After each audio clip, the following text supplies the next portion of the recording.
नमस्ते, welcome to technical अविद Hindi. इस platform का मकसद है कॉम्प्लेक्स टॉपिक्स को आसान भाषा में समझाना। हमारा मानना है कि नॉलेज सब तक पहुंचना चाहिए। इस लर्निंग जर्नी में हमारे साथ जुड़ने के लिए धन्यवाद। आइए एक इंपॉर्टेंट टॉपिक एक्सप्लोर करते हैं। कैसे प्राइम मिनिस्टर मोदी के नेतृत्व में इंडिया बदल रहा है। इंडिया वर्ल्ड स्टेज पर ज्यादा पावरफुल बन रहा है। प्राइम मिनिस्टर मोदी की लीडरशिप इसका एक बड़ा कारण है। वो चाहते हैं कि इंडिया ज्यादा सेल्फ रिलायंट बने। उन्होंने लोकल मैन्युफैक्चरिंग को बढ़ावा देने के लिए मेक इन इंडिया प्रोग्राम शुरू किया। इससे फॉरेन कंपनीज के इंडिया में काम करने का तरीका बदल रहा है। हम देखेंगे कि कैसे इंडिया अपनी जरूरतों और ग्लोबल पार्टनरशिप्स के बीच बैलेंस बना रहा है। प्राइम मिनिस्टर मोदी एक डेकेड से भी ज्यादा समय से इंडिया का नेतृत्व कर रहे हैं। उनके कार्यकाल में उन्होंने कई महत्वपूर्ण रिफॉर्म्स और इनिशिएटिव्स को इंट्रोड्यूस किया है, जो देश के हर कोने में महसूस किए जा सकते हैं। इंडिया के लिए उनका विजन क्लियर है, एक मजबूत self reliant nation. Make in India और आत्मनिर्भर भारत जैसे कैंपेन्स ने मैन्युफैक्चरिंग और लोकल प्रोडक्शन को बूस्ट किया है, जिससे देश की इकोनॉमी को एक नई दिशा मिली है। वो चाहते हैं कि इंडिया सिर्फ एक फॉलोअर नहीं, बल्कि एक ग्लोबल लीडर बने। इसके लिए उन्होंने कई इंटरनेशनल पार्टनरशिप्स और एग्रीमेंट्स को स्ट्रेंथन किया है, जिससे इंडिया की ग्लोबल प्रेजेंस और इन्फ्लुएंस बढ़ी है। उनकी पॉलिसीज इस विजन को रिफ्लेक्ट करती हैं। चाहे वो इकोनॉमिक रिफॉर्म्स हो, डिजिटल इंडिया इनिशिएटिव हो या फिर इंफ्रास्ट्रक्चर डेवलपमेंट प्रोजेक्ट्स, हर कदम इस दिशा में उठाया गया है। इकोनॉमिक्स से लेकर फॉरेन पॉलिसी तक इंडिया फर्स्ट पर फोकस है।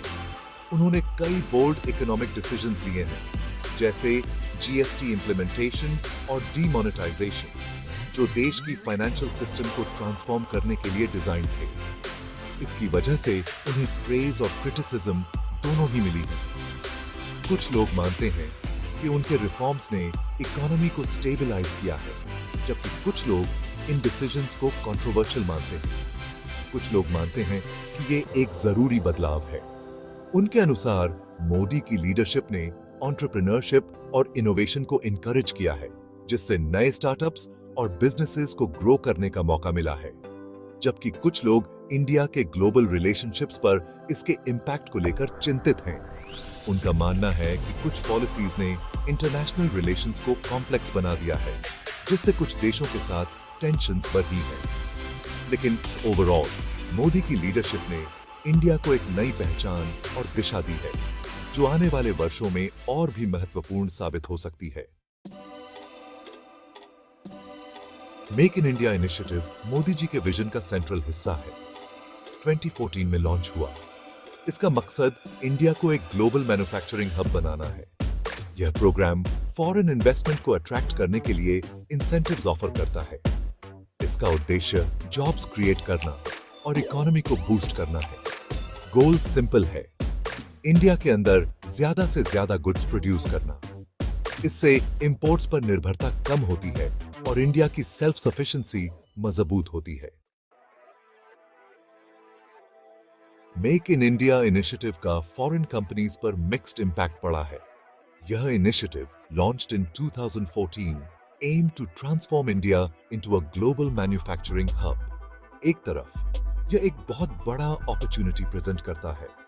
Foreign investors see India as a land of immense potential with its large and growing consumer base.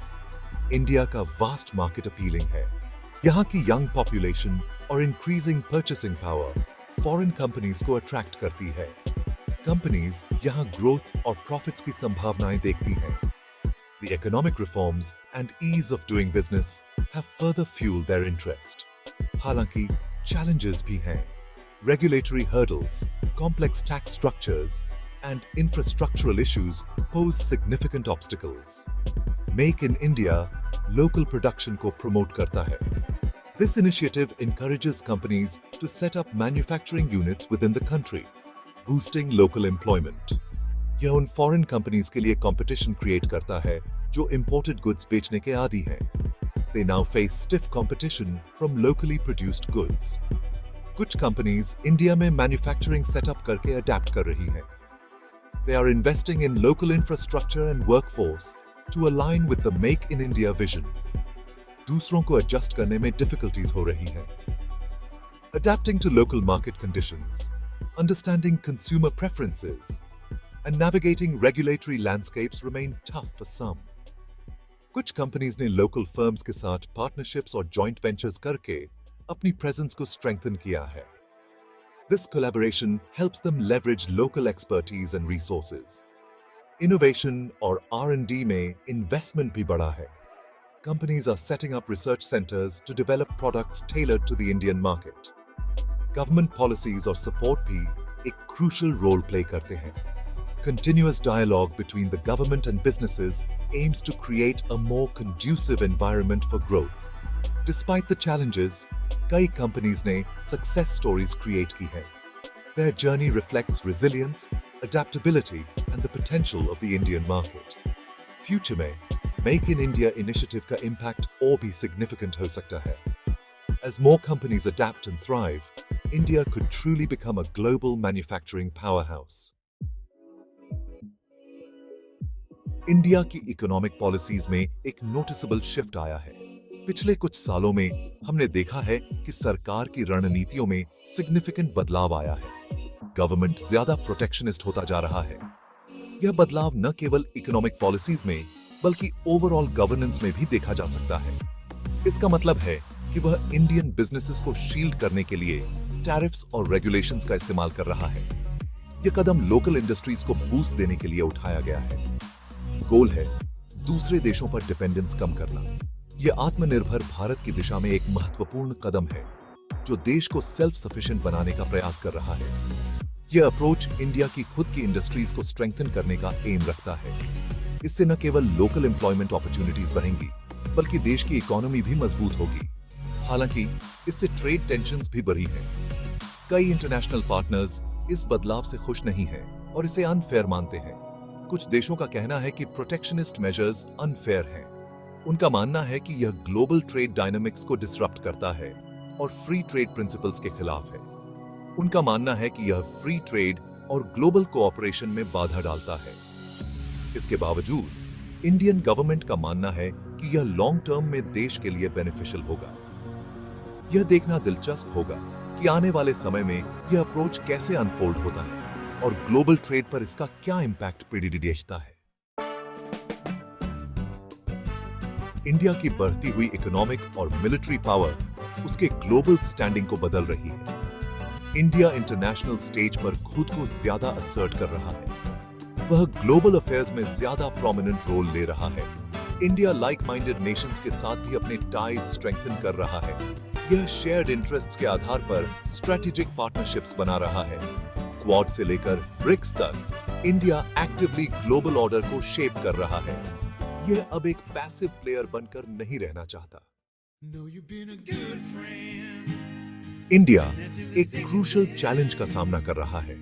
उसे स्ट्रॉन्ग इंटरनेशनल पार्टनरशिप्स बनाए रखते हुए सेल्फ रिलायंस के अपने परस्यूट को बैलेंस करने की जरूरत है। आत्मनिर्भर सेल्फ रिलायंट होने का मतलब खुद को आइसोलेट करना नहीं है। ग्लोबल ट्रेड और कोऑपरेशन इंडिया की ग्रोथ के लिए अभी भी क्रूशियल है। इंडिया को इस कॉम्प्लेक्स लैंडस्केप को केयरफुली नेविगेट करना होगा। उसे अपने इंटरेस्ट्स प्रोटेक्ट करते हुए म्यूचुअली बेनिफिशियल रिलेशनशिप्स को फॉस्टर करना होगा। ग्लोबल पावर बनने की इंडिया की जर्नी बिना हर्डल्स के नहीं है। पॉवर्टी और इनइक्वालिटी जैसी डोमेस्टिक चैलेंजेस बनी हुई हैं। सोशल जस्टिस के साथ इकोनॉमिक ग्रोथ को बैलेंस करना एक की प्रायोरिटी बना हुआ है। चैलेंजेस के बावजूद इंडिया का फ्यूचर ब्राइट दिखता है। इसकी यंग पॉपुलेशन डायनामिज्म और इनोवेशन का सोर्स है। राइट पॉलिसीज और लीडरशिप के साथ इंडिया में एक ट्रू ग्लोबल लीडर बनने की क्षमता है। दुनिया